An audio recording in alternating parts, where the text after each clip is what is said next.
Kasunod ng mga bagong ebidensyang inilabas laban kay suspended Bamban Tarlac Mayor Alice Guo sa Senado, binigyang diin ni Professor Antonio Contreras sa punto de vista na dapat pagtuunan ng pansin ng Senado ang proseso sa pagkuha ng mga dokumento sa pamahalaan. Partikular na dyan ang mga dokumento na nagpapatunay na isang Pilipino ang isang individual.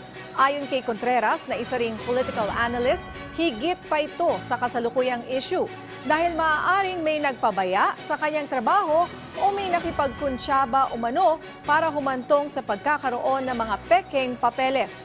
Giit ni Contreras may umiiral na alintuntunin o batas na dapat sinusunod sa bansa. Ang napapanahon dito ay ang usapin ng pag-aayos natin sa ating burokrasya.